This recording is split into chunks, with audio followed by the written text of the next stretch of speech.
grocery bag was still hanging from my wrist when my phone buzzed, and I almost didn't look at it because my hands were full and the elevator in my building had been broken for 3 days. I remember the exact weight of those bags, the way the plastic handles had cut red lines into my fingers, the smell of the rotisserie chicken I'd bought for one because it was my birthday, and I decided I deserved a chicken I didn't have to cook. It was a Tuesday in late February. Toronto was doing that thing it does in February where the sky and the sidewalk are the same color of gray and the slush gets into your boots no matter how careful you are. I was 31 years old. I had just walked 8 flights of stairs, and I was reading an e-transfer request from my younger sister for $2,800. The note attached to it said, "Whistler reservation balance due Friday. You've got mom and dad's portion, right?" I want to tell you that I was shocked. That would make a better story. But the truth is, I just stood there in my own hallway with chicken grease soaking through the bag and felt the most tired I had ever felt in my life. Not angry, tired. Because some part of me had been waiting for this exact message for about 15 years, and now that it had finally arrived in its purest form, all I could think was, there it is. Let me back up. My name doesn't matter much for this, but you can call me whatever feels right. What matters is that I grew up in a house in Barrie where I was the one who got things done. There's always one kid like that. The one who reads the instructions. The one who notices the hydro bill is overdue and quietly does something about it at 14 with babysitting money. My sister was 3 years younger and she was the one the room lit up for. She had a laugh that made strangers want to buy her things, and she went through her whole life never once learning that this was unusual, because for her, it never stopped happening. I was 11 when I understood my role in our family. My mother sat me down at the kitchen table. I can still see the placemats, those vinyl ones with the faded maple leaves, and she told me that I was the sensible one, and that meant I had to be patient with my sister who was more delicate. I didn't know what delicate meant at 11. I thought it meant breakable, like glass. It took me 20 years to understand it actually meant exempt. I left for university in Hamilton at 18 on a scholarship I'd applied for in secret because when I'd mentioned wanting to apply, my mother had said it seemed like a lot of pressure to put on myself, and wouldn't I rather stay closer to home and help out. I went anyway. I worked 2 jobs through my undergrad, lived with 4 roommates in a house that smelled permanently of someone else's cooking, and I graduated with a degree in accounting and almost no debt because I was terrified of debt the way other people are terrified of heights. By the time I was 31, I had a job I was actually good at a mid-sized firm downtown, doing financial reporting for companies that made things I didn't fully understand. It wasn't glamorous, but it was steady. And steady was the only thing I'd ever really wanted. I had a small 1-bedroom apartment I paid too much for, a savings account I checked the way some people check their horoscope, and a plan. 5 years of saving for a down payment on a place of my own. Not a big place, a place with a door that locked and a name on the lease that was only mine. My family knew about the savings. That was my first mistake. I'd mentioned it at a Christmas dinner 2 years earlier. Glowing a little, proud of myself, and I watched something flicker across my mother's face that I told myself was happiness. It wasn't. I know that now. It was arithmetic. Here's the thing nobody tells you about being the responsible one. You don't get thanked. You get assigned. Somewhere along the way, I had become the family's emergency fund, their backstop, their insurance policy. And the worst part is that I'd built the system myself. Brick by brick, every time I quietly covered something to avoid a scene. The car repair, the dental work, the loan for my sister's certificate program that she dropped out of in week 3. The amounts had crept up so gradually that I never noticed the line where helping became hemorrhaging. My sister Bronwyn was 28 and had never held a job longer than 8 months. She wasn't cruel. That's what made it complicated. She genuinely didn't seem to understand that money was a finite thing that came from somewhere. She'd moved back into our parents' basement 2 years earlier just until things settle, and things had never once threatened to settle. She had a boyfriend with strong opinions about cryptocurrency and a part-time gig selling supplements that she described as running her own business. My parents were in their early 60s. My dad had taken early retirement from his job at a manufacturing plant up in Barrie after a disagreement with management he refused to explain, which meant his pension was smaller than it should have been. My mom did some bookkeeping for a chiropractor a few hours a week. They weren't poor exactly. They owned their house outright, but they had decided somewhere along the way that retirement meant they were done, and that being done meant the rest of it was somebody else's problem, and I was the somebody. So this Whistler trip, wasn't the first time. It was just the first time it arrived as an invoice. I sat down on the floor of my hallway. I just sat down right there with the groceries, my back against the closet door, and I read the e-transfer request again. $2,800, the full cost for 2 people. My parents' portion of a family ski trip to Whistler that I would later learn had been planned for 3 months. A trip nobody had invited me to. That's the detail I keep coming back to. They had planned an entire family vacation. My parents, my sister, my sister's crypto boyfriend, even my aunt, and the only role I had in it was pair. I wasn't a guest. I was a line item. My phone buzzed again. A second message from Bronwyn. Mom said you'd handle it since you're doing so well. Just need it by Friday or we lose the deposit. Let me know. And then a third. Happy birthday, Buzz. We should do something when we're back. I read that last one about 6 times. We should do something when we're back. They had remembered it was my birthday. They had remembered enough to tack it on like a receipt, an afterthought sandwiched between the deposit deadline and a heart emoji. They were going to spend my birthday on a mountain I was paying for, and they wanted me to know they were thinking of me. I'm going to be honest about what happened next because I think the honesty is the whole point. I didn't feel rage. I'd been braced for rage my whole life, and it never came. What came instead was a kind of cold, clear silence, the way a room sounds different after a sound you've been hearing for years suddenly stops. I had been listening to a noise my entire life, the low, constant hum of being needed, and sitting on that floor, I realized I could just turn it off. The silence where the noise had been was the loudest thing I had ever heard. I left the chicken in the bag, I got up, I sat down at my little kitchen table, and I opened my laptop. And then I did something I'd never done before in my whole careful, sensible life. I started looking. I'm an accountant. Looking is what I do. And in 15 years of quietly handling things, I had never once sat down and actually added it up, because some animal part of my brain knew that if I ever saw the total, I would never be able to unsee it. I pulled my bank records going back 5 years. I made a spreadsheet because of course I did, and I started entering every transfer, every loan, every time I'd covered a bill, every just this once. It took me 3 hours. I forgot about dinner. I forgot it was my birthday. The number at the bottom of that spreadsheet was $41,000. $41,000 over 5 years that I'd given to my family, more than half of what I'd managed to save for my down payment. I had a folder on my desktop labeled House. The house in that folder was, in real and literal terms, sitting in my sister's basement playing video games and waiting for a crypto coin to moon. I want to describe what that did to me, sitting alone in my kitchen on my 31st birthday, because I think a lot of people will recognize it. It wasn't heartbreak. Heartbreak is when something you love breaks. This was more like a fog lifting. For the first time, I could see the shape of the whole thing, the entire architecture of it, and the architecture was simple. I worked, and they spent, and the bridge between those two facts was a story everyone in my family had agreed to tell, which was that this was love. But love doesn't send an invoice. Love doesn't have a Friday deadline. Love doesn't plan a vacation around you and then leave you off the guest list. I sat there until the sky outside went from gray to black, and then I made a decision that I want to be clear about. It was not an emotional decision. It was the most rational thing I had ever done. I decided I was going to close the account.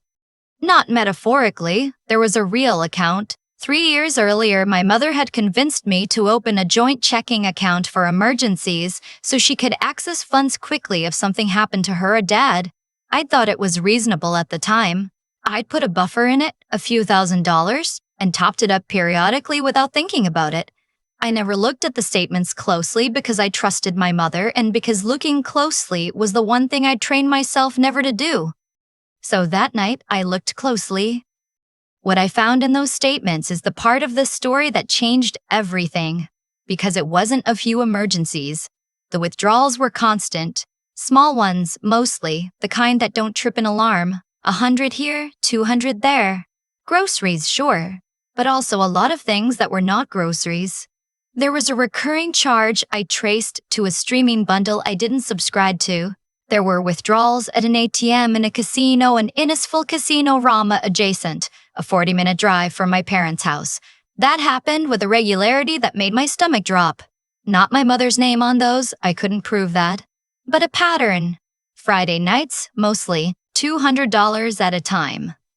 And then I found the one that made me put my hand over my mouth in my empty kitchen. A credit card, a line of credit technically attached to the joint account that I had never applied for. It had been opened 18 months earlier. The application had my name on it, my social insurance number, my income, and a mailing address that was not mine. It went to my parents' house. The balance on it was $11,000. I sat very still for a long time. I'm going to tell you what I did not do, because I think the not doing matters. I did not call my mother screaming. I did not drive to Barrie. I did not post anything online. I did not send a single one of the dozen messages I drafted and deleted. I learned a long time ago in my work that the people who make noise are the people who have already lost. The people who win are quiet, and they have their documents in order. I went to bed. I actually slept, which surprised me. And in the morning, I called in sick to work for the first time in 2 years, and I started making appointments. The first call was to the bank. I sat in a small glass office with a young account manager named Devin who could not have been older than 25, and I laid out my statements, and I watched his polite customer service expression slowly change into something else as he understood what he was looking at. I told him I needed to freeze the joint account immediately, that I was the primary holder, that I had not authorized the line of credit, and that I wanted to begin the process of disputing fraudulent charges. He asked me gently if the other account holder was a family member. My mother, I said. He paused, and then he said something I'll never forget. He said, "Ma'am, I see this more than you'd think. You're doing the right thing by catching it now." And then he did his job, and the account was frozen by lunchtime, and the line of credit was flagged for fraud investigation, and for the first time in 15 years, I felt the floor under my feet stop tilting. My second call was to a lawyer, not because I necessarily wanted to sue anyone. I genuinely didn't know yet what I wanted, but because for once in my life I wanted to know what my options actually were before I made a decision, instead of reacting and cleaning up the mess later. She was a family law and elder fraud specialist, and she charged me $300 for the consultation, and it was the best $300 I have ever spent because she explained something to me that reframed my entire life. Opening a line of credit in someone's name without their authorization, she said, is identity fraud, regardless of the relationship. The fact that we were family did not make it a misunderstanding. It made it worse, legally and otherwise, because I'd had a duty I'd failed to perform, the duty to protect myself. She told me I had options ranging from quietly closing everything and walking away to filing a report that could result in actual consequences. She told me not to decide that day. She told me to decide when I was calm. So I went home and I waited for Friday. Friday came, and the deposit deadline passed, and at 4:37 in the afternoon, my phone lit up with my sister's name. I let it ring. Then a text. The transfer didn't go through. The account says closed. Mom's trying to, and her card got declined at Sobeys. What's going on? I looked at that message for a long moment. The account says closed. They'd found out the way I'd intended them to find out. Not from a confrontation, but from the simple, undeniable fact of a closed door. Her card got declined at Sobeys. My mother had been using that joint account for her groceries casually as a fact of life, the way you'd use your own. I typed 2 words. I'm not proud of how good it felt, but I'm not going to pretend it didn't feel good. Account closed. Then I turned my phone face down on the table and I made myself dinner. Real dinner this time. I roasted vegetables and I poured myself a glass of wine and I ate at my own table in my own quiet apartment, and the phone buzzed against the wood the entire time and I did not pick it up once. When I finally did look, there were 41 messages. I remember the number because it matched the spreadsheet. $41,000, 41 messages.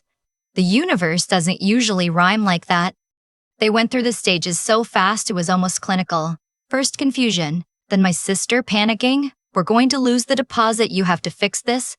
Then my mother switching tactics with a speed that told me she'd done this before. "Sweetheart, I think there's been a technical error with the bank, call me." Then guilt, "After everything we've done for you." Then, when none of that worked, the one that finally broke something loose in my chest. My sister again, "Mom is crying.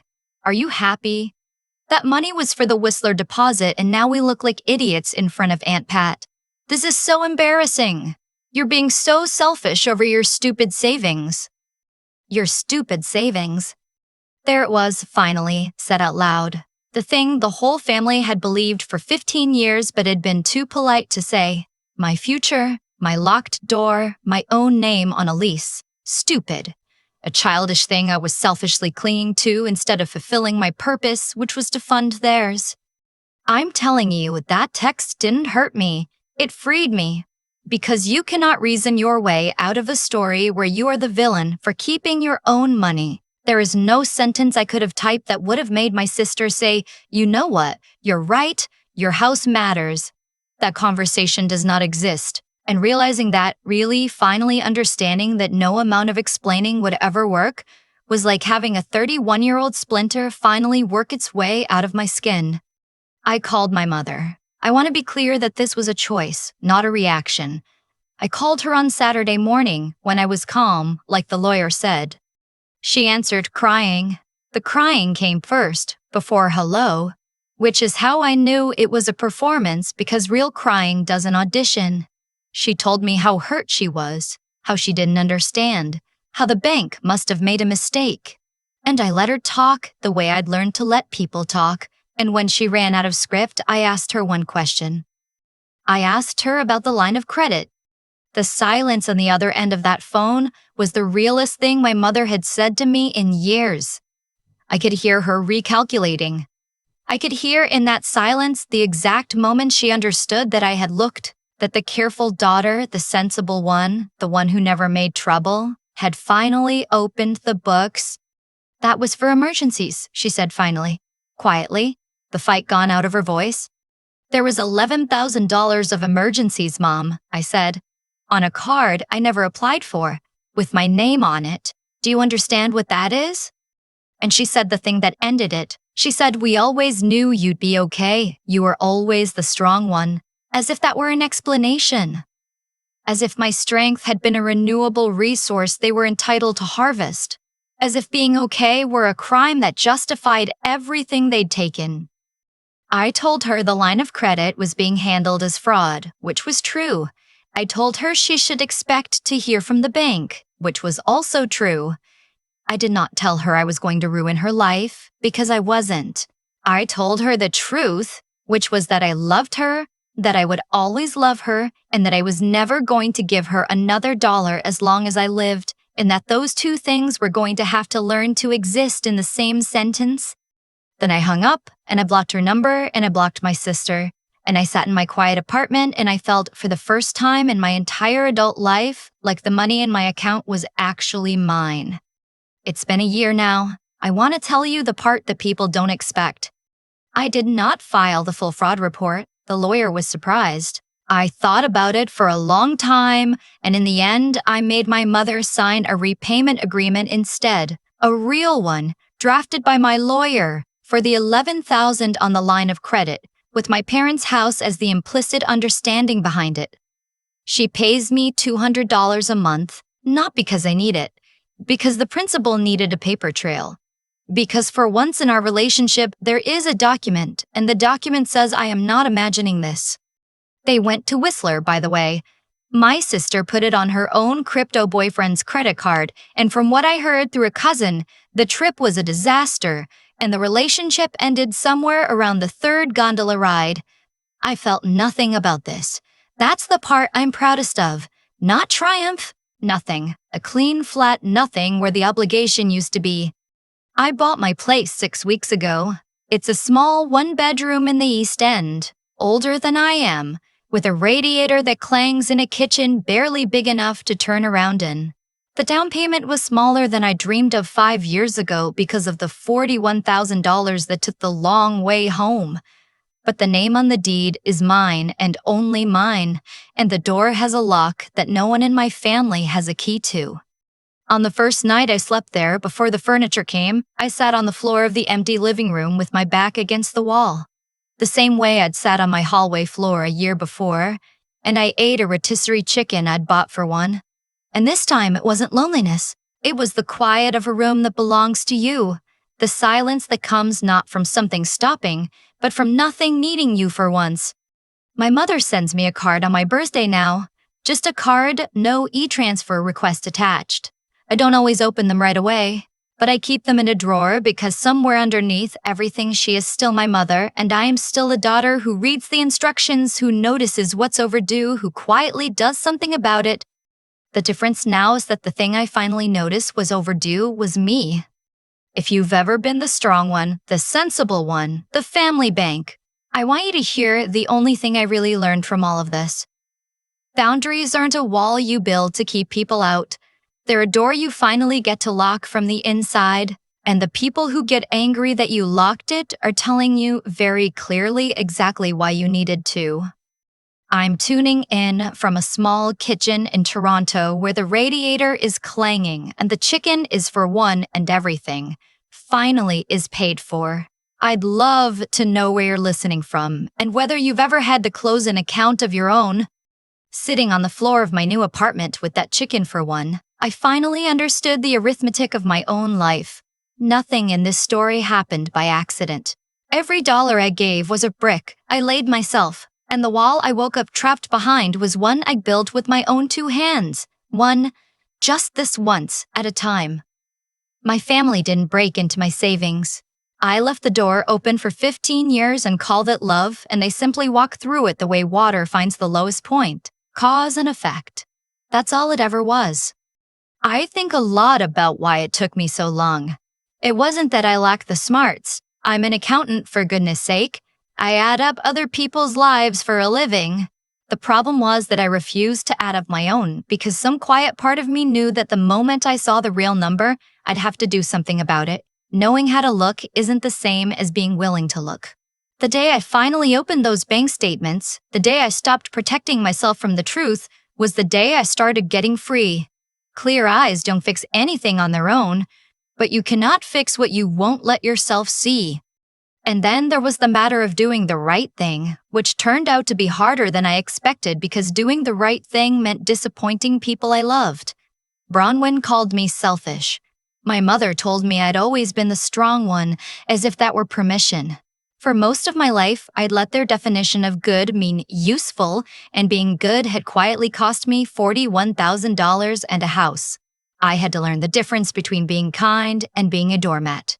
That real decency includes the person doing the giving, that you are allowed to be one of the people you protect. But none of the seeing or the knowing would have mattered without the hardest part, which was the nerve to actually close the account and not reopen it when the crying started. 41 messages came in that night. My mother auditioned tears down the phone line. And I sat at my own table and ate my own dinner and did not pick up.